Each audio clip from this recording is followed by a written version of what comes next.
লাকাদ কানা লাকুম ফি রাসূলিল্লাহি উসওয়াতুন হাসানাহ। আল্লাহর রাসূল সাল্লাল্লাহু আলাইহি ওয়াসাল্লাম तमाम পৃথিবীর সমস্ত মানুষদের আদর্শ নমুনা হলো, সমস্ত মানুষের মডেল। সমস্ত মানুষ আল্লাহর রাসূলকে যদি অনুকরণ করতে পারে, তাহলে ওই মানুষগুলোর চরিত্র সোনার মানুষে পরিণত হয়ে যাবে। সুবহানাল্লাহ। আল্লাহ তাআলা নিজের আমাদের নবীর চরিত্র সম্পর্কে বলেন, আমাদের নবীর সার্টিফিকেট দিতেছেন। আল্লাহ তাআলা বলেন, ওয়া ইন্নাকা লাআলা খুলুকিন আযীম।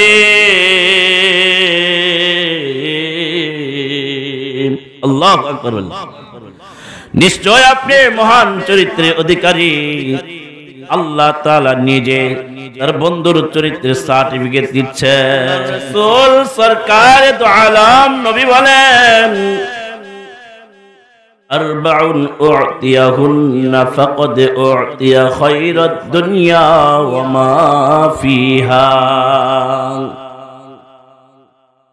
মুহতারাম হাজিরিন, আপনারা যেমনি ভাবে আমার সম্মুখে বসে বসে কোরআন ও হাদিসের আলোচনা শুনতেছেন, আল্লাহর রাসূল একদিন বয়ান করতেছেন, সাহাবীরা আল্লাহর রাসূলের সম্মুখে বসা।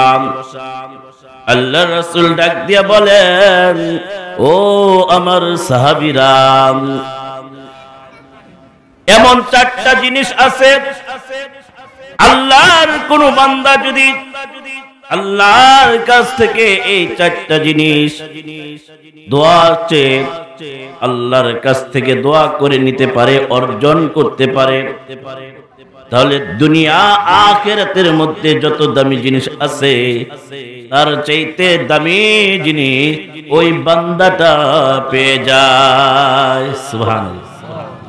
চারটা জিনিসের নাম জানতে চান? ওই চারটা জিনিস আপনারা পেতে চান? আপনারা যেমনি ভাবে বলছেন ওই চারটা জিনিসের নাম জানতে চাই, ওই চারটা জিনিস আমরাও আল্লাহর কাছ থেকে দোয়া করে অর্জন করতে চাই। সাহাবীরা আল্লাহর রাসূলকে ডাক দিয়া বলেন, ওগো আল্লাহর পেয়ারা, ওগো আল্লাহর নবী, ওগো আল্লাহর বন্ধু, ওই চারটা জিনিস কি আপনি আমাদের জানাইয়া দেন, আমরাও আল্লাহর কাছ থেকে দোয়া করে ওই চার জিনিস অর্জন করতে চাই। আল্লাহর হাবিব জানাইয়া দেন, ও আমার সাহাবীরা, ওই চারটা জিনিস তোমরা যদি অর্জন করতে পারো, তোমরা দুনিয়া আখিরাতের মধ্যে উত্তম সবচেয়ে দামি জিনিস পেয়ে যাইবা। এক নাম্বার হলো কলবুন শাকির, এক নাম্বার হলো কলবুন শাকির, শুকরগুজারি অন্তর চাওয়া। যেই বান্দাটা শুকরগুজারি অন্তর আল্লাহর কাছ থেকে চেয়ে নিতে পারলো, দুনিয়ার মধ্যে ওই বান্দারা সবচাইতে সুখী মানুষ হয়ে গেল। সুবহানাল্লাহ। অল্প তুষ্টি যার মধ্যে আছে, আল্লাহর যেই বান্দাটা অল্প তুষ্টি অর্জন করে ফেলেছে, ওই বান্দাটা দুনিয়ার মধ্যে সবচাইতে সুখী মানুষ হয়ে যায়। সুখী, তার আল্লাহর কাছে কোনো অভিযোগ থাকে না। ওই বান্দাটা কোনো জিনিস না পাওয়ার কারণে মনের মধ্যে কোনো কষ্ট থাকে না, কারণ সে অল্পে তুষ্টি থাকে। যা আল্লাহ তাআলা তাকে দান করে তাতে সে সন্তুষ্ট থাকে। এজন্য মুহতারাম হাজিরিন, অল্প তুষ্টি আপনার আর আমার অন্তরের মধ্যে তৈরি করা, ফিট করা, আল্লাহর কাছে দোয়া করে চেয়ে নেওয়া। যার অল্প তুষ্টি নাই, যার অন্তরের মধ্যে অল্প তুষ্টি নাই, শুকরগুজারি কলব নাই, ওই বান্দাটা শুধু খায় হায় করতে থাকে, আফসোস করতে থাকে, আমি এইটা পাইলাম না, ওইটা পাইলাম না, এটা খাইতে পারলাম না, ওইটা করতে পারলাম না। আল্লাহ অমুকরে একতলার বাড়ির মালিক বানাইছে, আরে 2 তলার বাড়ির মালিক বানাইছে, অমুকরে 5 কাঠা জায়গার মালিক বানাইছে, আরে 10 কাঠা জায়গার মালিক বানাইছে। আল্লাহ তাআলা কি আমার দিকে একটু চায়া দেখতে পারে না? তারে 2 তলার বাড়ির মালিক বানাইয়া দিছে, আমাকে আল্লাহ তাআলা কিছুই দেয় নাই, টিনের ঘর দিছে, সোনের ঘরের মধ্যে থাকে। ওই ভাইয়ের ঘরের মধ্যে 5 জন সন্তান, কোল ভর্তি সন্তান। আল্লাহ তাআলা আমার কোলে একটা সন্তানও দিল না। কি বলেন, মানুষ অভিযোগ করে কিনা? অভিযোগ করে না? অল্প তুষ্টি না থাকে, আমার কথা বুঝতে কষ্ট হয়। বান্দা খালি আল্লাহর কাছে অভিযোগ করে অল্প তুষ্টি না থাকার কারণে। যার কলবে অল্প তুষ্টি নাই, তার দুঃখের কোনো শেষ নাই। যে বান্দার কলবে অল্প তুষ্টি আছে, ওই বান্দা দুনিয়াতে তার কোনো অভিযোগ থাকে না। সে খাইলেও বলে আলহামদুলিল্লাহ, না খাইলেও বলে আলহামদুলিল্লাহ, সুখে থাকলেও বলে আলহামদুলিল্লাহ, দুঃখে থাকলেও বলে আলহামদুলিল্লাহ। ঠিক কিনা বলেন? বান্দাটা অসুখে থাকলেও বলে আলহামদুলিল্লাহ, বান্দাটা সুস্থ থাকলেও বলে আলহামদুলিল্লাহ। বান্দার সন্তান আল্লাহ দান করলেও বলে আলহামদুলিল্লাহ, বান্দাকে সন্তান নিয়ে নিলেও বলে আলহামদুলিল্লাহ। অল্প তুষ্টি যার মধ্যে অর্জন হয়ে যায়, ওই বান্দাটা আল্লাহর প্যারা হয়ে যায়। সুবহানাল্লাহ। এজন্য মুহতারাম হাজিরিন, 1 নাম্বার হলো কলবুন শাকির, শুকরগুজারি কলব চাওয়া, অন্তর চাওয়া। যে ব্যক্তি শুকরগুজারি অন্তর আল্লাহর কাছে চেয়ে নিবে, আর দুনিয়াতে কোনো কষ্ট থাকবে না, চিন্তা থাকবে না, ভাবনা থাকবে না।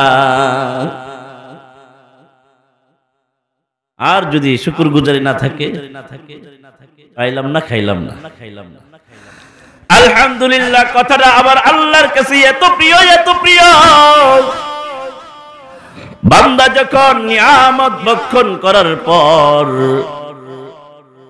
দিল থেকে আলহামদুলিল্লাহ বলে, আমার আল্লাহ বান্দার উপর খুশি হইয়া ডাক দিয়া বলে, ওরে বান্দা, আমার নিয়ামত পাইয়া, আমার নিয়ামত ভক্ষণ করিয়া বান্দা তুই যে দিল থেকে শুকরিয়া আদায় করলি, বান্দা তুই যে জবান দিয়ে আলহামদুলিল্লাহ বললি, আমি আল্লাহ এত খুশি হই যে নিয়ামত পাইয়া বান্দা তুই শুকরিয়া আদায় করলি।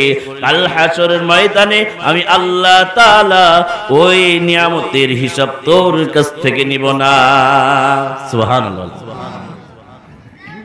আল্লাহ এত খুশি হয়। এজন্য আল্লাহ রাসূল এক হাদিসের মধ্যে বলছেন, আত-তাআমুশ শাকিরু বিমানজালাতিস সাবিরিস সাইব। কোন ব্যক্তি যদি 1 লোকমা খাবার খায়, খায়া যদি আল্লাহর শুকরিয়া আদায় করে, কোন ব্যক্তি খাবার খাওয়ার পর শুকরিয়া আদায় করলে, যে ব্যক্তিটা রোজা রাখলো সারা দিন, ধৈর্যশীল রোজাদার ব্যক্তি, সবরকারী রোজাদার ব্যক্তি, ধৈর্যের সাথে সারাটা দিন রোজা রাখার কারণে সে যে পরিমাণ সওয়াব পাবে। আর আল্লাহর শুকরগুজারি বান্দা খাবার খাওয়ার পর, 1 ডুব পানি খাওয়ার পর, 1 ডুব দুধ খাওয়ার পর, 1 খুরমা খেজুর খাওয়ার পর বান্দাটা যখন শুকরিয়া আদায় করে আলহামদুলিল্লাহ, আল্লাহ বলে ওই বান্দাকে আমি সবরকারী রোজাদার ব্যক্তির যেই সওয়াব দান করি, তাকে আমি সেই সওয়াব দান করি। সুবহানাল্লাহ। এজন্য বলছে, তুমি 1 ডুব পানি খাইলেও আল্লাহর শুকরিয়া আদায় করো। সুবহানাল্লাহ। আজকাল আমাদের কাউকে যদি জিজ্ঞেস করা হয়, বাজান কেমন আছেন, বলে না, শরীর ভালো না, দিন যায় না, ব্যবসা চলে না, ক্ষেতের অবস্থা ভালো না, ঘরে সবাই অসুখ, নেয় না কে? নাউজুবিল্লাহ বলেন। এগুলো বলে কিনা বলেন? শুকরিয়া। কিন্তু এই কথা এখন বর্তমানে খুঁজে পাওয়া যায় না। আল্লাহর বান্দা আল্লাহর নিয়ামত পাওয়ার পর বান্দাকে যদি জিজ্ঞেস করা হয় কেমন আছেন, বান্দা আলহামদুলিল্লাহ বললে ওরা খুঁজে পাওয়া যায় না। বান্দা শুধু না শুকরিয়া করেন, পাইলাম না খাইলাম না, আল্লাহ তারে দিল আমারে দিল না। ঠিক কিনা বলেন? অথচ আল্লাহ রাসূল বলছে তুমি সবসময় তোমার নিচের দিকে তাকাইবা, তোমার নিচের দিকে তাকাও। তোমার ঘরে তো তবু আল্লাহ একটা সন্তান দিছে, ঠিক কিনা? অনেকের ঘরে যে নাই, তুমি তো এখনো টিনের ঘরে থাকতেছো, অনেকে যে রাস্তার ফুটপাতে থাকতেছে, তার যে একটা ঘরও নাই। তোমার তো তবুও তিনবেলা গরম ভাত ঘরের মধ্যে খাইতে পারো। তো মানুষ দেখো দিনের পর দিন, রাতের পর রাত, সপ্তাহের পর সপ্তাহ, মাসের পর মাস না খায়, ঠিক কিনা বলেন? এই জন্য তুমি তোমার নিচের দিকে তাকাইবা, তাহলে তোমার ভুল ধারণা পাবে। আল্লামা শেখ সাদী রাহমাতুল্লাহি আলাইহি মসজিদের মধ্যে নামাজ পড়তেছে। নামাজ পড়ার পর আল্লামা শেখ সাদী রাহমাতুল্লাহি আলাইহি নামাজ পড়ে যখন মসজিদ থেকে বের হয়, যখন দরজার সামনে চলে আসেন, শেখ সাদী রাহমাতুল্লাহি আলাইহি তার মনটা মলিন হয়ে গেল, মনটা বড় খারাপ হয়ে গেল। এই উত্তপ্ত মরুভূমির মধ্যে দিয়ে, এই উত্তপ্ত রোদের মধ্যে খালি পায়ে আমি কিভাবে বাসায় যাব? আমার পায়ের মধ্যে এক জোড়াও জুতাও নাই, জুতা কেনার মতো সামর্থ্য আমার নাই।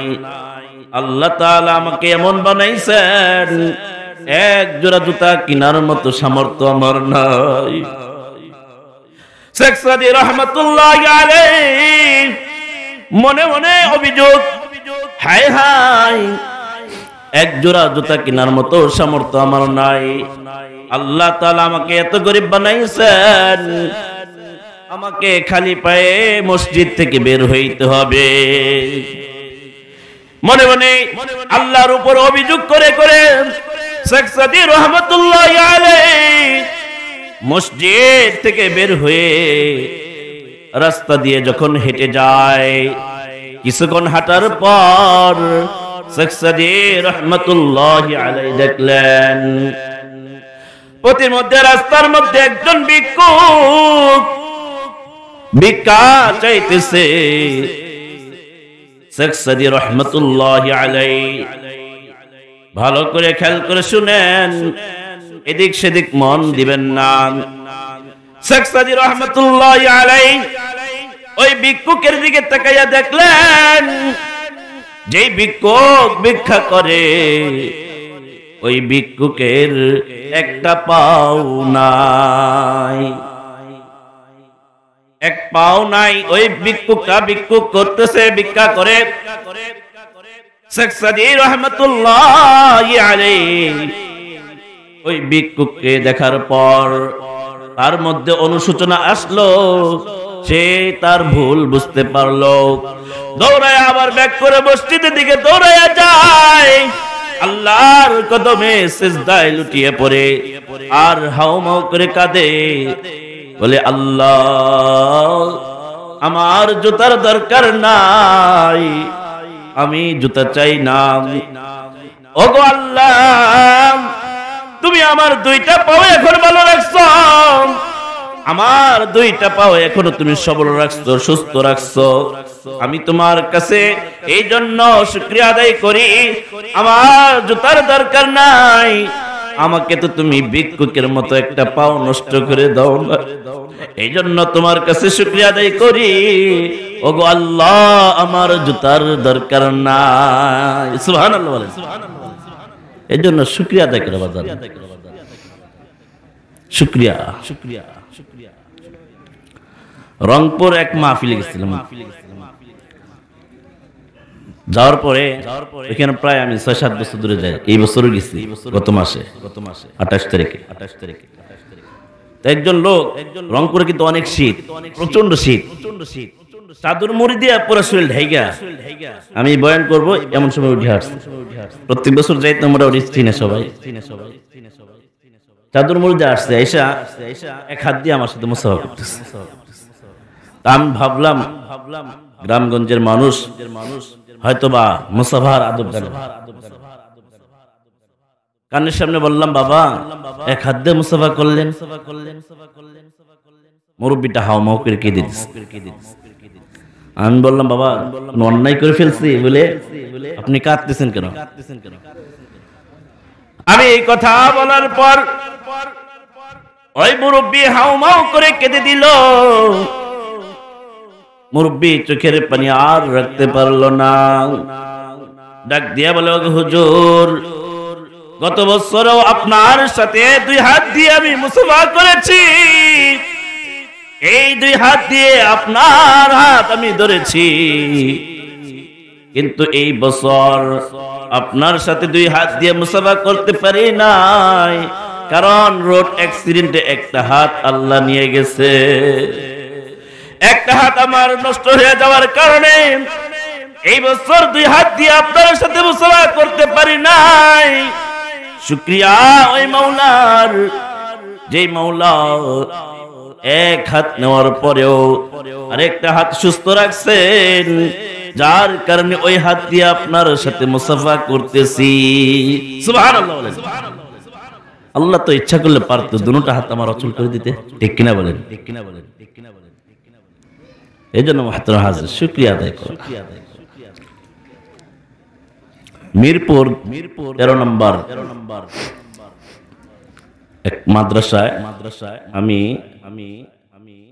আদব বিভাগে পড়ি, আর ওই মাদ্রাসার বাকি টাইমগুলোতে আমি ক্লাস করাই। নায়েবে মুহতামিমের দায়িত্ব নিয়েছিলাম, ভাইস প্রিন্সিপাল যেটা বলে। একজন গার্জিয়ান আসলো, তার ছেলেকে ভর্তি করা, 6 থেকে 7 বছর হবে বাচ্চাটার বয়স। আসার পর আমি ফর্ম নিলাম, গার্জিয়ানের কাছে জিজ্ঞেস করলাম ছেলেটাকে কি বানানোর ইচ্ছা আছে। বলতেছে, হুজুর ইচ্ছা তো অনেক কিছু। বললাম, ছেলেটা তো চেহারা খুব সুন্দর, মাশাআল্লাহ, বুজুর্গদের চেহারার আলামত তার মধ্যে পাওয়া যায়। তো জিজ্ঞেস করলাম, বাবা তোমার নাম কি? এই কথা বলার সাথে সাথে ছেলের বাবা, অভিভাবক, গার্জিয়ান হাওমাও করে চোখ দিয়ে তার টলমল করে পানি বেরিয়েছে। জিজ্ঞাসা করলাম, কি ব্যাপার, কাঁদতেছেন কেন? ছেলের নাম জিজ্ঞেস করা কি অন্যায় হয়ে গেল আমার? তো তার বাবা গার্জিয়ান আর আবেগ ধরে রাখতে পারল না, সাথে সাথে আমার কোলে উঠে আমার জড়ায় ধরছে। হুজুর, আল্লাহ তাআলা আমাকে একটা সন্তান দান করেছেন, ঠিক ফুটফুটে সন্তান। জন্মের পর থেকে এখন পর্যন্ত আমার সন্তানের জবান থেকে বাবা ডাকটি শুনতে পারিনি, কিন্তু আল্লাহর কাছে শুকরিয়া আদায় করি, কত মানুষকে আল্লাহ কোন সন্তানই দেন না, তারপরে তো আল্লাহ তাআলা কথা বলতে না পারুক, আমার কোলে একটা রত্ন ফিরিয়ে দিয়েছে। সুবহানাল্লাহ বলেন। এজন্য বাবার আমার শুকরিয়া আদায় করা, এজন্য শুকরগুজারি অন্তর, কলবুন শাকির, আল্লাহর কাছে চাওয়া। শাহ ওলিউল্লাহ মুহাদ্দিস দেহলভী রাহমাতুল্লাহ আলাইহি বলেন, আল্লাহ তাআলা আমাদেরকে অসংখ্য অগণিত নিয়ামত দান করেছেন, তার মধ্যে 3টা নিয়ামত অনেক বড় বড়। আমি মূল আলোচনা এখনো যাইনি, আপনাদেরকে একটু তৈরি করতেছি। তারপরে ইনশাআল্লাহ প্রধান বক্তা বাকি আলোচনা করবে, যতক্ষণ আল্লাহ নিয়ে যায় আপনারা যতক্ষণ থাকেন। তো শাহ ওলিউল্লাহ মুহাদ্দিস দেহলভী রাহমাতুল্লাহ আলাইহি বলতেছেন, আল্লাহ তাআলা আমাদেরকে অসংখ্য অগণিত নিয়ামত দান করেছেন। এর মধ্যে 3টা নিয়ামত অত্যন্ত বড়, অনেক বড় নিয়ামত। এক নাম্বার, আল্লাহ তাআলা আপনাকে আমাকে মানুষ বানাইছেন, মানুষের ঘরে জন্মদান করেছেন। জুড়ে বলেন সুবহানাল্লাহ। কি বলেন? মানুষ হিসাবে আল্লাহ তাআলা আমাদেরকে দুনিয়াতে পাঠাইছেন। কোনদিন আল্লাহর কাছে দরখাস্ত করছিলেন যে আল্লাহ আমার মানুষ হিসাবে দুনিয়াতে পাঠান? আল্লাহ তাআলা ইচ্ছা করলে আপনাকে আমাকে চতুষ্পদ জন্তু জানোয়ার বানাইতে পারত। ইচ্ছা করলে আল্লাহ তাআলা আমাকে বানর বানাইতে পারত। ইচ্ছা করলে আল্লাহ তাআলা আপনাকে আমাকে ভেড়া বানাইতে পারত। ইচ্ছা করলে আল্লাহ তাআলা আমাকে মানুষ না বানাইয়া আল্লাহ তাআলা আমাকে কুকুর বানাইতে পারত। কিন্তু না, আল্লাহ তাআলা আমার উপর ইহসান করেছেন, ইহসান। আল্লাহ আমাকে দয়া করে, আল্লাহ আমাকে ভালোবেসে, আল্লাহ আমাকে মহব্বত করে, আল্লাহ আমাকে সম্মান দান করে মানুষের ঘরে জন্ম দিয়েছেন। সুবহানাল্লাহ বলেন। ওয়ালাকাদ কাররামাল্লাহু বানি আদম। আল্লাহ তাআলা মানুষদেরকে সম্মানিত করেছেন, সৃষ্টির সেরা আশরাফুল মাখলুকাত বানাইছেন। সুবহানাল্লাহ। বান্দারে তুই কোনদিন আল্লাহর কাছে দরখাস্ত করলি না, মাওলা আমাকে আপনি মানুষের ঘরে জন্মদান করেন। আল্লাহ তাআলা অনুগ্রহ করে দয়া করে মানুষের ঘরে জন্মদান করেছেন। সুবহানাল্লাহ। এক নাম্বার শাহ ওয়ালিউল্লাহ মুহাদ্দিস দেহলভী রাহমাতুল্লাহি আলাইহি বলেন, যতগুলো নিয়ামত আল্লাহ তাআলা আমাদেরকে দান করেছেন তার মধ্যে 2 নম্বর নিয়ামত, আল্লাহ তাআলা এত বড় নিয়ামত দান করেছেন, সেই নিয়ামতটা হলো আল্লাহ তাআলা আমাদেরকে ঈমানদার হিসাবে, মুসলমান হিসাবে মুসলমানের ঘরে জন্মদান করছেন। সুবহানাল্লাহ বলেন। আল্লাহ তাআলা যুগে যুগে কত মানুষ এই দুনিয়াতে প্রেরণ করেছেন, কিয়ামত পর্যন্ত কত মানুষ এই দুনিয়ায় আসবে। আল্লাহ তাআলা কিয়ামত পর্যন্ত তার বান্দা বান্দিরা এই দুনিয়াতে আসবে। কাউকে আল্লাহ তাআলা খ্রিস্টানের ঘরে জন্ম দিয়েছেন, কাউকে আল্লাহ তাআলা কাফেরের ঘরে জন্ম দিয়েছেন, কাউকে আল্লাহ তাআলা ইহুদির ঘরে জন্ম দিয়েছেন, কাউকে আল্লাহ তাআলা নাসারার ঘরে জন্ম দিয়েছেন, কাউকে আল্লাহ তাআলা হিন্দুর ঘরে জন্ম দিয়েছেন। কিন্তু আল্লাহ তাআলা আপনাকে আমাকে দয়া করে মায়া করে মুসলমান ঘরে জন্ম দিয়েছেন, ঈমানদারের ঘরে, কালেমা পড়নেওয়ালার ঘরে জন্মদান করছেন। সুবহানাল্লাহ। কালেমাওয়ালার ঘরে জন্ম দিয়েছেন। কালেমাওয়ালার ঘরে জন্ম দিলে কি লাভ জানেন? কোন কালেমা পড়নেওয়ালা বান্দা যদি একবার দিল থেকে আল্লাহকে আল্লাহ বলে স্বীকার করে, শস্য দানা পরিমাণ ঈমান নিয়েও যদি কবরে যায়, 10 দুনিয়া সমান একটা জান্নাত আল্লাহ ওই বান্দাকে দান করবেন। কত দাম! কত দাম! কোন হিন্দুকে দিবে জান্নাত, কোন কাফেরকে দিবে জান্নাত, কোন খ্রিস্টানকে দিবে? একমাত্র মুসলমান ওয়ালা, ইমানদার ওয়ালা, কালেমা ওয়ালাদেরকে দান করবে। সুবহানাল্লাহ। মানুষ হিসেবে আমাদের দ্বারা গুনাহ হতেই পারে, ঠিক কিনা বলেন? কিন্তু বান্দা গুনাহ হওয়ার পর বান্দা যদি আল্লাহর কাছে তওবা করে, তওবা আল্লাহর কাছে যদি ক্ষমা চায়, বান্দা চোখের পানি ছেড়ে যদি আল্লাহর কাছে তওবা করে, ওগো মালিক, শয়তানের ওয়াসওয়াসায় পড়ে, শয়তানের ধোঁকায় পড়ে জীবনটা বড় আমি গুনাহ করেছি, আপনার নাফরমানি করেছি, ওগো আল্লাহ ভুল করেছি মাওলা, সারা জীবনের জিন্দেগীর গুনাহের জন্য শর্মিন্দা হয়ে আপনার কাছে ক্ষমা চাইতেছি, আপনি আমার জিন্দেগীর গুনাহ খাতা মাফ করে দেন। আল্লাহ বলে, বান্দা লা তাকনাতু মির রাহমাতিল্লাহ। আল্লাহু আকবার বলেন। আল্লাহ বলে, বান্দা আমার রহমত থেকে নৈরাশ হয়ে যেও না। বান্দা তোমার গুনাহ যদি পাহাড় সমান হয়, আমি আল্লাহর দয়া আসমানের মতো বড়। সুবহানাল্লাহ। বান্দারে তুই গুনাহ হওয়ার পর যদি আমি আল্লাহর কাছে তওবা করো, আমি আল্লাহর কাছে ক্ষমা চাও, আমি আল্লাহ তোর জিন্দেগীর সব গুনাহ খাতা আমি মাফ করে দিব। আল্লাহর এত দয়া। মানুষ হিসেবে গুনাহ হইতেই পারে, কিন্তু এই বান্দাটাও ঈমান ওয়ালার ঘরে জন্মগ্রহণ করার কারণে এরকম 10 দুনিয়া সমান একটা জান্নাতের মালিক হয়ে যাবে। সুবহানাল্লাহ। এজন্য শাহ ওয়ালিউল্লাহ মুহাদ্দিস দেহলভী রাহমাতুল্লাহি আলাইহি তিনি বলেন, আল্লাহ তাআলা অসংখ্য অগণিত নিয়ামত দান করেছেন, তার মধ্যে 3 নম্বর সবচেয়ে বড় নিয়ামত দান করেছেন।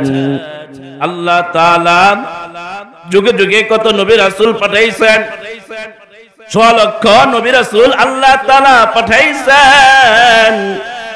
আল্লাহ তাআলা ইউসুফ নবীর উম্মত হিসেবে আমাদেরকে পাঠাই নাই, আল্লাহ তাআলা ঈসার উম্মত হিসেবে আমাদেরকে পাঠান নাই, আল্লাহ তাআলা মুসার উম্মত হিসেবে আমাদের পাঠান নাই, আল্লাহ তাআলা ইব্রাহিমের উম্মত হিসেবে আমাদেরকে পাঠান নাই। আল্লাহ তাআলা মুহাব্বত করে নির্বাচন করে আমার আল্লাহ তাআলা আপনাকে আমাকে আখিরি নবী, শ্রেষ্ঠ নবী, সমস্ত নবীদের নবীর উম্মত বানাইয়া দুনিয়ায় পাঠাইছেন। সুবহানাল্লাহ। সমস্ত নবীদেরও নবী যিনি, সেই নবীর উম্মত হিসেবে হাদিসে আছে, এই নবীর উম্মতের আগে কোন নবীর উম্মতরা জান্নাতে যেতে পারবে না। সুবহানাল্লাহ। সমস্ত নবীদের, সমস্ত নবীর উম্মতের আগে এই নবীর উম্মতেরা জান্নাতে যাবে। সুবহানাল্লাহ।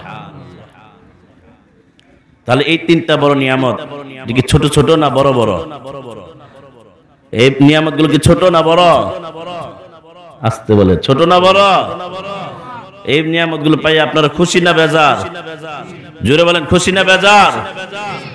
এই জন্য নিয়ামত পাওয়ার পর শুকরিয়া আদায় করা, আল্লাহর কাছে শুকরিয়া আদায় করা। আলহামদুলিল্লাহ। হাশরের ময়দানে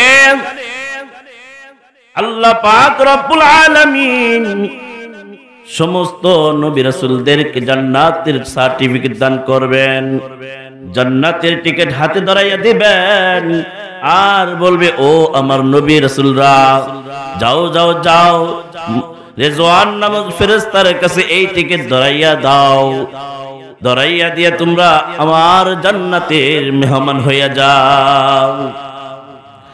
হযরত আদম আলাইহিস সালাম জান্নাতের টিকিট নিয়ে রেজওয়ান ফেরেশতার কাছে যাবে। আরে রেজওয়ান, জান্নাতের দরজা খুলে দাও, আল্লাহ তাআলা আমাকে জান্নাতের টিকিট দান করেছেন। সুবহানাল্লাহ। রেজওয়ান ফেরেশতা বলবে, আপনার পরিচয় দেন, আপনার নাম কি, আপনার ঠিকানা পরিচয় দেন। আদম আলাইহিস সালাম তার পরিচয় দেওয়ার পর রেজওয়ান ফেরেশতা আর কোনো কথা বলবে না, জান্নাতের দরজাও আর খুলবে না, গেট খুলবে না। এরপরে হযরত ঈসা আলাইহিস সালাম জান্নাতের টিকিট নিয়ে আসবেন, এসে গেটের মধ্যে ডাক দিয়ে বলবে, রেজওয়ান ফেরেশতা, আল্লাহ তাআলা আমাকে জান্নাতের টিকিট দান করেছেন, জান্নাতের দরজাটা খুলে দাও, আমি জান্নাতের মধ্যে প্রবেশ করব। রেজওয়ান ফেরেশতা বলে আপনার পরিচয় কি, পরিচয় দেন। হযরতে ঈসা আলাইহিস সালাম তার পরিচয় তুলে ধরবে। পরিচয় তুলে ধরার পর রেজওয়ান ফেরেশতা দরজা খুলবে না, কোনো কথাও বলবে না। এমনি ভাবে এক এক করে ১৬ লক্ষ নবী রাসূলুল্লাহ এসে জমা হবে। রেজওয়ান ফেরেশতা প্রত্যেকের পরিচয় জিজ্ঞাসা করার পর গেটটা বন্ধ অবস্থায় চুপচাপ বসে থাকবে, জান্নাতের গেট খুলবে না।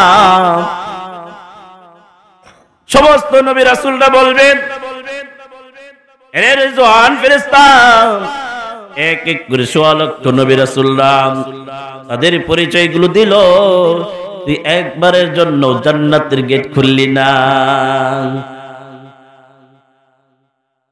রেজওয়ান ফেরেশতা বলবেন, আল্লাহ পাক রব্বুল আলামিন এমন এক ব্যক্তির নাম আমাকে শুনাইয়া দিছেন, এমন এক ব্যক্তির নাম আল্লাহ আমাকে বলছেন, যেই ব্যক্তি এই দরজার সামনে যতক্ষণ পর্যন্ত না এসে ডাক দিবেন, যতক্ষণ পর্যন্ত ওই ব্যক্তি এই গেটের সামনে না আসবে, আমি রেজওয়ান ফেরেশতা জান্নাতের দরজা খুলব না। সুবহানাল্লাহ বলেন। সমস্ত নবী রাসূলরা মিলে প্রশ্ন করবে, এরে রেজওয়ান ফেরেশতা বল বল বল, ওই ব্যক্তিটাকে, তার নাম কি, তার পরিচয় দাও, আমরা তাকে খুঁজে বের করব। রেজওয়ান ফেরেশতা ডাক দিয়ে বলবে, তোমরা কি তাকে চিনো না? তিনি হলেন সমস্ত নবীদের নবী, সমস্ত মাখলুকাতের নবী, সাইয়্যিদুল মুরসালিন জনাবে মুহাম্মদুর রাসূলুল্লাহ সাল্লাল্লাহু আলাইহি ওয়াসাল্লাম। জোরে বলেন সুবহানাল্লাহ। তাহলে কেমন নবীর উম্মত আমরা? আমাদের দাম আছে না নাই? আজকে মুসলমান নিজেদের দাম নিজেরা জানে না। আয় আল্লাহ, সমস্ত নবী রাসূলরা মিলে হাশরের ময়দানে দৌড়াইতে থাকবে আর বলতে থাকবে, কোথায় গেলে পাবো আমাদের নবীকে, যিনি সমস্ত নবীদের নবী, বিশ্ব নবী সাল্লাল্লাহু আলাইহি ওয়াসাল্লাম। দৌড়াইতে দৌড়াইতে যখন সরকারে দু আলমের সাথে দেখা হয়ে যাবে, আল্লাহর হাবিবের সাথে দেখা হয়ে যাবে, হযরতে আদম আলাইহিস সালাম ডাক দিয়ে বলবেন, ওগো সরকার, আল্লাহ তাআলা আমাদেরকে জান্নাতের সার্টিফিকেট দিয়েছেন, জান্নাতের টিকিট দান করেছেন, আর বলে দিয়েছেন এই টিকিট নিয়ে জান্নাতে চলে যাও। কিন্তু রেজওয়ান ফেরেশতা আমাদেরকে জান্নাতে প্রবেশ করার অনুমতি দিচ্ছে না, জান্নাতের দরজাগুলো খুলতেছে না। আপনি নবী যতক্ষণ পর্যন্ত জান্নাতের দরজার সামনে না যাবেন, ততক্ষণ পর্যন্ত রেজওয়ান ফেরেশতা গেট খুলবে না। সুবহানাল্লাহ। এজন্য মুহতারাম হাজিরিন, নিয়ামত পাওয়ার পর শুকরিয়া আদায় করা, কি করা? শুকরিয়া আদায় করা। যেহেতু আমার মূল আলোচনা এটা না, এজন্য আমি আর এটা সামনের দিকে যাব না। ইনশাআল্লাহ সামনে আবার কখনো আসার সুযোগ হলে এই বিষয়ে আলোচনা করব। এখন আমি আমার মূল আলোচনার দিকে যাব। মূল আলোচনা যে আয়াতে কারিমা আপনাদের সামনে তেলাওয়াত করেছি, আয়াতে কারিমা হলো, লাকাদ কানা লাকুম ফি রাসূলিল্লাহি উসওয়াতুন হাসানাহ। আল্লাহর রাসূল সাল্লাল্লাহু আলাইহি ওয়াসাল্লাম तमाम পৃথিবীর সমস্ত মানুষদের আদর্শ নমুনা হলো, সমস্ত মানুষের মডেল। সমস্ত মানুষ আল্লাহর রাসূলকে যদি অনুকরণ করতে পারে, তাহলে ওই মানুষগুলোর চরিত্র সোনার মানুষে পরিণত হয়ে যাবে। সুবহানাল্লাহ। আল্লাহ তাআলা নিজের আমাদের নবীর চরিত্র সম্পর্কে বলেন, আমাদের নবীর সার্টিফিকেট দিতেছেন। আল্লাহ তাআলা বলেন, ওয়া ইন্নাকা লাআলা খুলুকিন আযীম।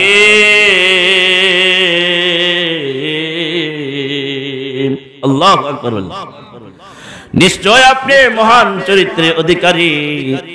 আল্লাহ তাআলা নিজে তার বন্ধুর চরিত্রের সার্টিফিকেট দিচ্ছেন। সুবহানাল্লাহ। চরিত্র, খুলকুন অর্থ চরিত্র, খুলকুনের বহুবচন আখলাক, যেটা আমরা বাংলায় জানি অনেকে আখলাক। খুলকুনের বহুবচন আখলাক অর্থাৎ চরিত্র। অনেক মানুষ শিক্ষিত কিন্তু তার চরিত্র ভালো না, আছে কিনা বলেন? অনেক উচ্চ শিক্ষিত কিন্তু তার চরিত্র ভালো না। চরিত্র যার ভালো না হবে, দুনিয়া তো তার কোনো কি নাই, দাম নাই, কেউ তাকে সম্মান করে না, ভালোবাসে না, আখিরাতে তো তার কোনো দাম নাই। কিন্তু অনেক মানুষ আছে একদম গন্ডমূর্খ, লেখাপড়া কিছুই জানে না, কিন্তু খুব আদবওয়ালা, সুবহানাল্লাহ বলে, খুব ভদ্র নম্র। ওই ব্যক্তিটাকে পুরা গ্রামবাসী সবাই ভালোবাসে। আল্লাহ বলে আমিও তারে ভালোবাসি, সুবহানাল্লাহ।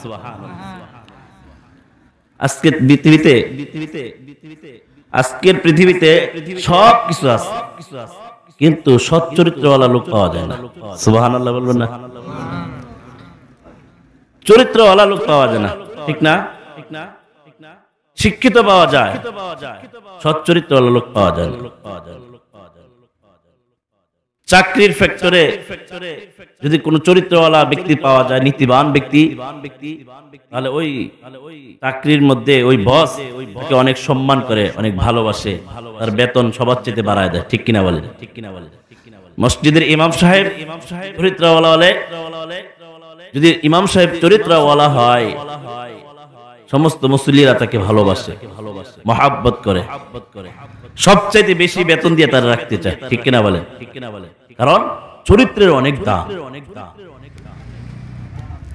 চরিত্রওয়ালা পাওয়া যায় না। চরিত্র তিন প্রকার। মুফাসসির কেরামরা বলেন চরিত্র কয় প্রকার? তিন প্রকার। আখলাকে হাসানা, বলেন এক নম্বর নাম কি? আখলাকে হাসানা। দুই নম্বর আখলাকে কারিমা, আখলাকে কারিমা। তিন নম্বর আখলাকে আজিমা, আখলাকে আজিমা। এখন আসেন মুফাসসির কেরামরা যে চরিত্রকে তিন ভাগে, তিন শ্রেণীতে বিভক্ত করেছেন। আখলাকে হাসানা কাকে বলে আমরা একটু জানি।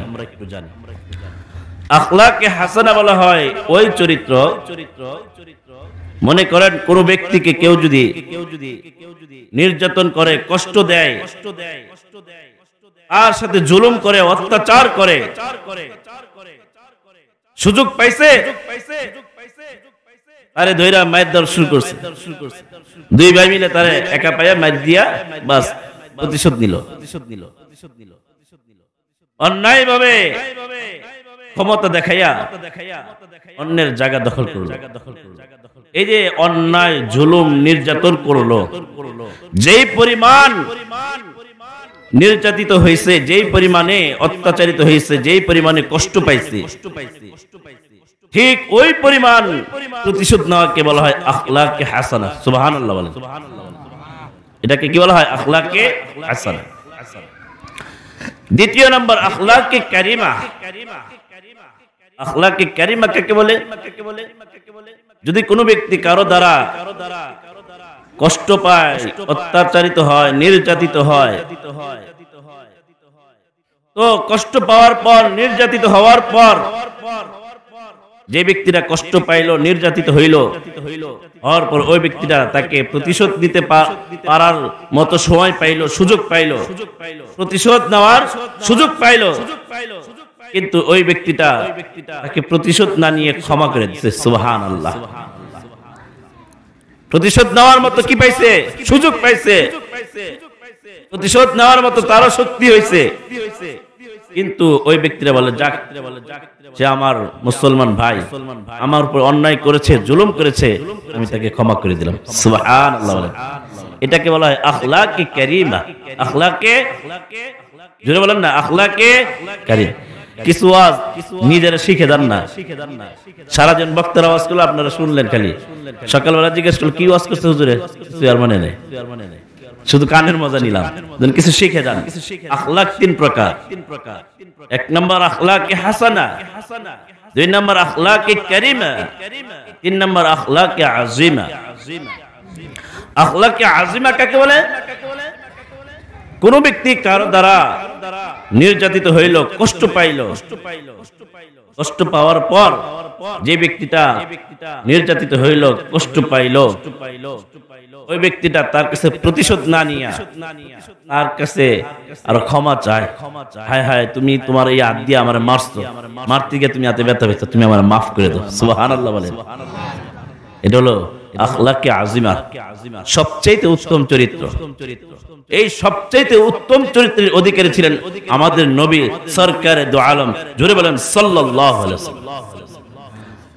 আল্লাহ তাআলা নিজে বলছেন, ওয়া ইন্নাকা লাআলা খুলুকিন আযীম, নিশ্চয় আপনি মহান চরিত্রের অধিকারী।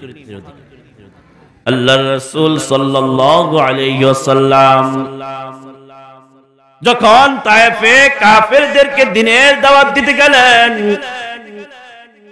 কাফেরেরা আমার নবীর শরীরের মধ্যে আমার নবীকে পাগল বলে, তায়েফের যুবকেরা আমার নবীকে শরীরের মধ্যে পাথর মারতে মারতে বেহুশ করে ফেলছে। আমার নবী ব্যথা সইতে না পেরে উত্তপ্ত মরুভূমি বালুর মধ্যে বেহুশ হয়ে পড়ে গেছে। ওই তায়েফের কাফেররা আমার নবীকে আবার ওই জমিন থেকে তুলে ধরে আমার নবীর শরীরের মধ্যে আবারও পাথর মারতে মারতে রক্তাক্ত করতে করতে আমার নবীকে বেহুশ করে ফেলছে। আমার নবী বেহুশ হয়ে মাটিতে পড়ে আছে। আবার কাফেররা আমার নবীকে তুলে শরীরের মতো ইচ্ছার মতো করে শরীরের মধ্যে পাথর মারতে মারতে সারা শরীর পাথরের কারণে ক্ষত বিক্ষত হয়ে সারা শরীর থেকে রক্ত বের হইতেছে। আমার নবী তিনবার বেহুশ হয়ে গেছে। কাফেররা আমার নবীকে মারতে মারতে বেহুশ করে ফেলছে। আমার নবী বলেন, ও ভাই, আমার শরীরে পাথর মারার কারণে তুমি কষ্ট পাইছো, মেহেরবানি করে আমারে তুমি মাফ করে দিও।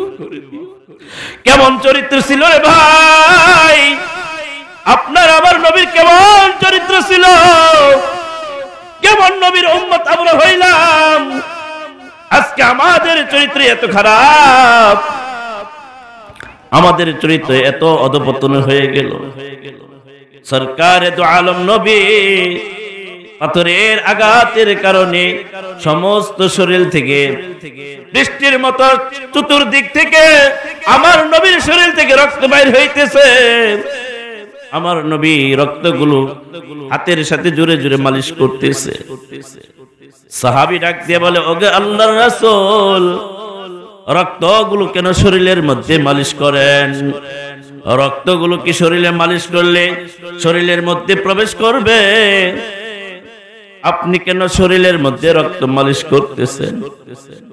আল্লাহর রাসূল ডাক দিয়ে বলে, ওরে আমার সাহাবী, রক্ত শরীরের মধ্যে মালিশ করলে শরীরের মধ্যে প্রবেশ করবে না। শরীরের মধ্যে যদিও ওই রক্ত প্রবেশ করবে না, কিন্তু আমার শরীরের এক ফোঁটা রক্ত যদি জমিনে পড়ে যায়, আল্লাহর গজব তায়েফবাসী সব ধ্বংস হয়ে যাবে। নাউজুবিল্লাহ। আমি নবী চাই না তায়েফবাসী সবাই আল্লাহর আযাবে পতিত হয়ে ধ্বংস হয়ে যাক, কারণ তারা বুঝতে পারে নাই আমি হলাম দয়ার নবী। জিব্রাইল আলাইহিস সালাম এসে ডাক দিয়া বলেন, ওকে সরকার, একবার আপনি আমাকে আদেশ করেন, গোটা তায়েফবাসীকে মাটির সাথে আমি পিষিয়ে ফেলবো। আল্লাহর হাবিব ডাক দিয়া বলেন, ও জিব্রাইল, আমি তো মানুষদেরকে ধ্বংস করার জন্য নাজিল হই নাই। আমি যদি তাদের জন্য বদদুয়া করি, তুমি যদি তাদেরকে ধ্বংস করে দাও, তাহলে আমি দ্বীনের দাওয়াত কাদেরকে দিব? জোরে বলেন আল্লাহু আকবার। কেমন নবী ছিলেন, কেমন চরিত্র ছিলেন। আল্লাহ রাসূল উল্টা তাদের জন্য দোয়া করছে, আল্লাহ তায়েফের লোকেরা আমার চিনতে পারে না, আমি যে তোমার বন্ধু, আমি যে তোমার হাবিব, তায়েফবাসীরা আমার চিনতে পারে না, তুমি তাদেরকে মাফ করে দাও। আয় আল্লাহ, আমার উপরে আঘাত করার কারণে তুমি তাদেরকে ধ্বংস করে দিও না। সুবহানাল্লাহ বলবেন না? কেমন নবী পাইলাম। এজন্য মুহতারাম হাজিরিন, খুলকে আজিম সবচাইতে শ্রেষ্ঠ চরিত্র। আল্লাহ রাসূল সাল্লাল্লাহু আলাইহি ওয়াসাল্লাম বলেন, আকমালুল মুমিনিনা ঈমানান আহসানুহুম খুলুকা। পরিপূর্ণ মুমিন তো ওই ব্যক্তি যার চরিত্র সবচেয়ে সুন্দর। জোরে বলেন সুবহানাল্লাহ। যতই পাগড়ি লাগান, যতই লম্বা জুব্বা পরেন, আপনার চরিত্র যদি ভালো না হয়, আপনার চাইতে কুত্তা ভালো। ঠিক কিনা বলেন? কুকুর আপনার চাইতে ভালো। মানুষের চরিত্র এখন কুকুরের চাইতে নিকৃষ্ট হয়ে গেছে। এক আল্লাহর ওলি দোকানে ফল কিনতে যাইতেছে। ফল কিনতে যাওয়ার পর দোকানদার হুজুর মানুষ দেখছে কিছু টাকা কম রাখলো, যে হুজুর আমার জন্য দোয়া করেন, আপনার জন্য কিছু টাকা কম রাখলাম। আপনি হুজুর মানুষ।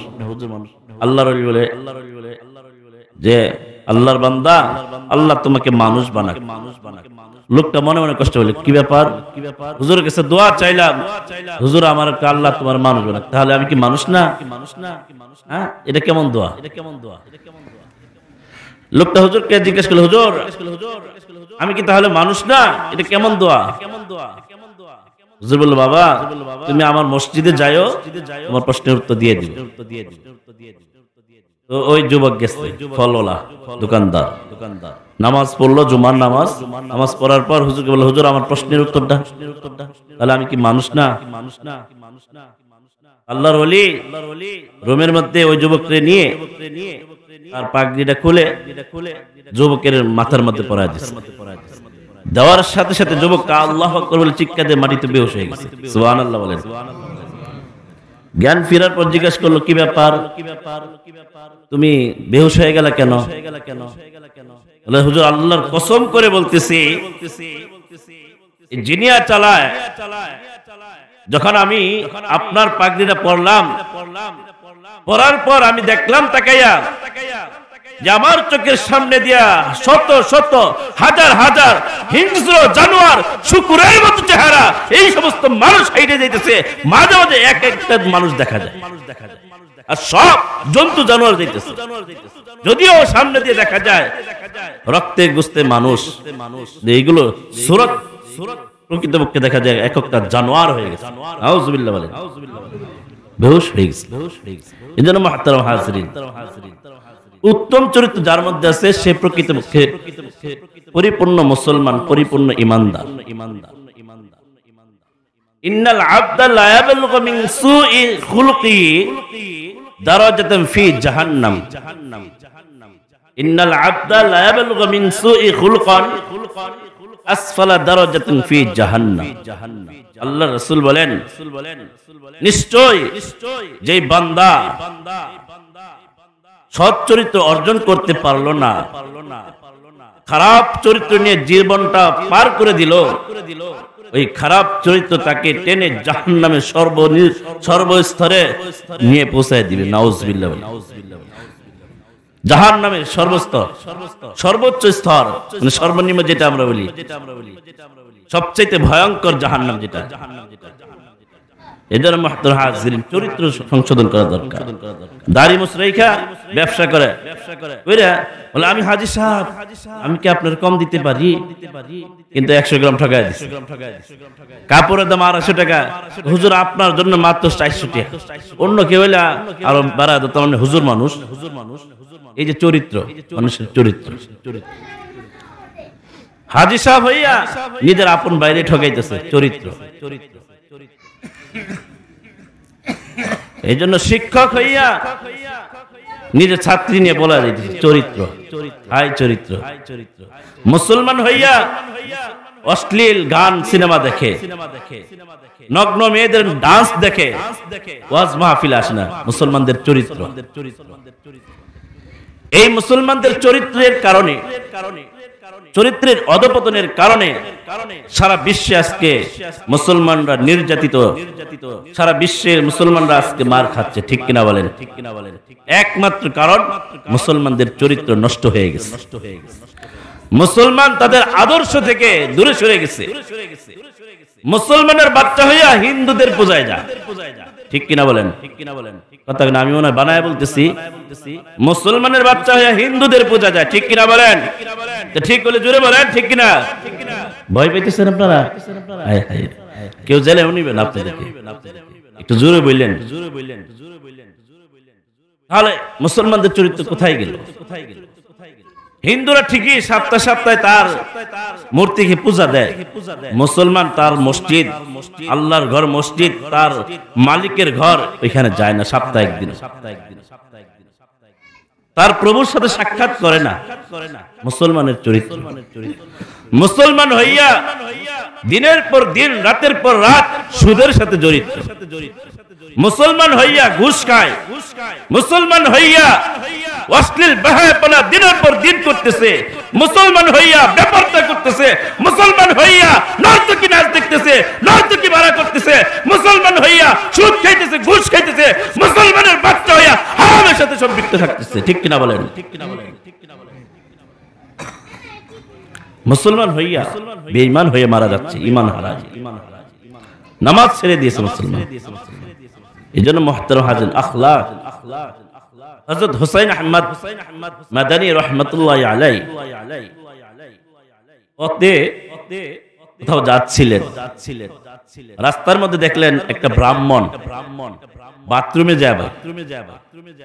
তো হুসাইন আহমদ মাদানী রাহমাতুল্লাহি আলাইহি তাকায় দেখতেছে লোকটা কি করে। দেখে ব্রাহ্মণ বাথরুমে ঢুকলো, 1 মিনিট পর বাইরে গেছে। হুসাইন আহমদ মাদানী রাহমাতুল্লাহি আলাইহি জিজ্ঞাসা করলেন কি ব্যাপার? উনি বের হয়ে গেল কেন? হুসাইন আহমদ মাদানী বাথরুমে গেলেন, গিয়ে দেখলেন বাথরুমটা এত দুর্গন্ধ হয়ে গেছে। অনেক মুসল্লি মসজিদে যায় নামাজ পড়তে, গিয়ে ওয়াশরুমে গিয়ে বাথরুমে গিয়ে এমন নোংরা করে, মানে পানি ডালতে তাকে শরম লাগে, পানি ঠিক মতো ডালে না। প্রস্রাব করে একটু ঢিলাকুলুপ করবে, পানি মারবে, পানিও মারে না। এত অলস হয়ে গেছে মুসল্লি। হুসাইন আহমদ মাদানী রাহমাতুল্লাহি আলাইহি দেখেন বাথরুমটা ময়লা পড়ে আছে, দুর্গন্ধযুক্ত হয়ে আছে, ব্যবহারের অযোগ্য হয়ে আছে। নিজের হাতে হুসাইন আহমদ মাদানী রাহমাতুল্লাহি আলাইহি বাথরুমটাকে পরিষ্কার করলেন। জোরে বলেন সুবহানাল্লাহ। পরিষ্কার কইরা এখন গেছে ব্রাহ্মণের কাছে, জিজ্ঞেস কি ব্যাপার ভাই, আপনি বাথরুমে গেলেন সাথে সাথে চলে আসলেন, কি কারণে? বলে হুজুর গেলাম তো বাথরুমে, কিন্তু ব্যবহার করার মতো জায়গা না, ব্যবহারের অযোগ্য, দুর্গন্ধ হয়ে আছে, বাইরে চলে এসেছি। হুসাইন আহমদ মাদানী রাহমাতুল্লাহি আলাইহি বললেন আমি তো এইমাত্র গেলাম, ওই দেখলাম না তো।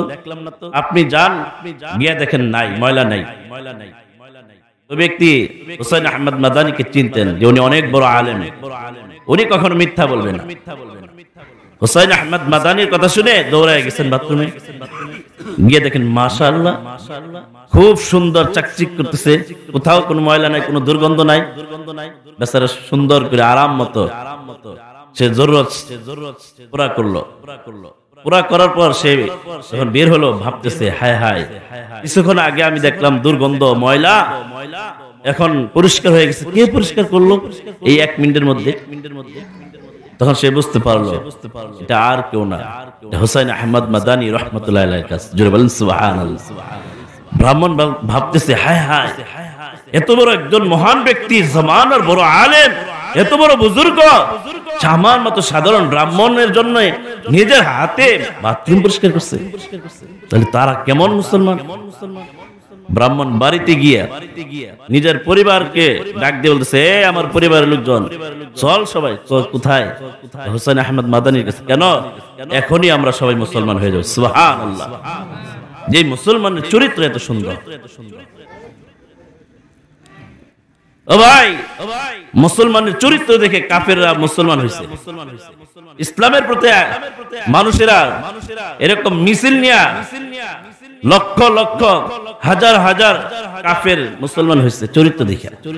আর এখন মুসলমানের চরিত্র দেখা ইহুদিরা হাসে, খ্রিস্টানরা হাসে, কাফেররা হাসে, শয়তানও হাসে। ঠিক কিনা বলেন? মুসলমানের চরিত্র। এজন্য মুহতারাম হাজিরিন, হযরত ইব্রাহিম ইবনে আদহাম রাহমাতুল্লাহ আলাইহি একবার এক জঙ্গলের মধ্যে বসা, এক সৈনিক আসছে, এসে জিজ্ঞেস করতে, হেই তুমি কি গোলাম? ইব্রাহিম ইবনে আদহাম বলে, হ্যাঁ আমি গোলাম। এই বেটা তোমার বাসা কোথায়? আমার বাসা কবরে। এই বেটা তোমার আসল বাড়ি কই? বলে আমার আসল বাড়ি কবরে। এই কথা বলার পর সৈনিক কি করছে, তার হাতে যে পিস্তল ছিল ওটাতে বাড়ি মারছে মাথার মধ্যে। মাথার সাথে সাথে ফাইটে গেছে। আর বলছে, গ্রেফতার কর, ধরে নিয়ে চল। হাতের মধ্যে বেরি পড়ায় গ্রেফতার করে নিয়ে গেছে। প্রাসাদে নেওয়ার পরে দেখলেন যে তার মাথা ফাটা। জিজ্ঞেস করলো কি ব্যাপার, তাকে এই অবস্থা কেন আনলেন? জিজ্ঞেস করছি যে সে কি গোলাম কিনা? বললো গোলাম। বললাম বাসা কোথায়? সে বলল কবর নাকি বাসা। তো মন্ত্রী সাহেব ডেকে বলে, এই সৈনিক তুমি কি চিনো এই ব্যক্তিটাকে? বলে কে? উনি বলকের বাদশাহ। জোরে বলেন সুবহানাল্লাহ। সাথে সাথে ঘোড়া থেকে নাইমা হুজুরে পায়ে ধরা শুরু করছে।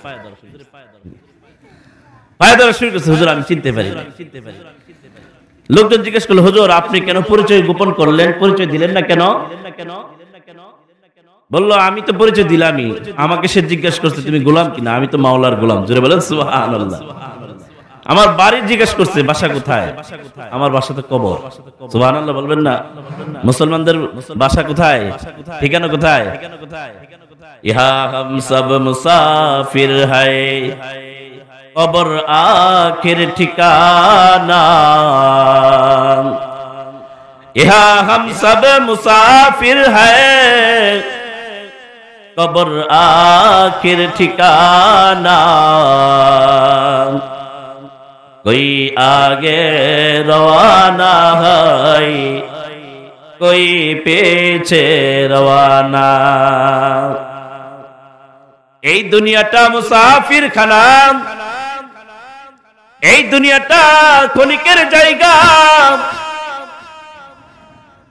এই দুনিয়াতে কেউ চিরকাল থাকতে পারে নাই, কেউ পারবে না।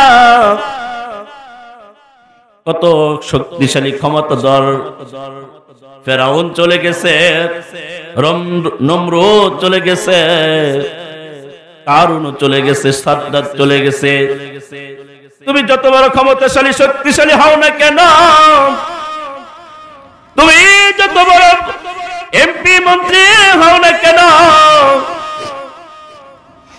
আজরাইল আলাইহিস সালাম যখন জান কবজ করার জন্য চলে আসবে, তোমাকেও ঠিক কবরের পথের যাত্রী হইতে হবে। তোমাকে তোমার কোনো ক্ষমতা ধরে রাখতে পারবে না। তোমার ছেলের সামনে থেকে, তোমার মেয়ের সামনে থেকে, তোমার প্রিয়তমা স্ত্রীর সামনে থেকে, তোমার পিতামাতার কোল থেকে, বান্দারে তোমার সারা পৃথিবীর সমস্ত মানুষের মাঝে থেকে ছু মেরে আজরাইল আলাইহিস সালাম তোমার জানটাকে কবজ করে নিয়ে যাবে। ঠিক কিনা?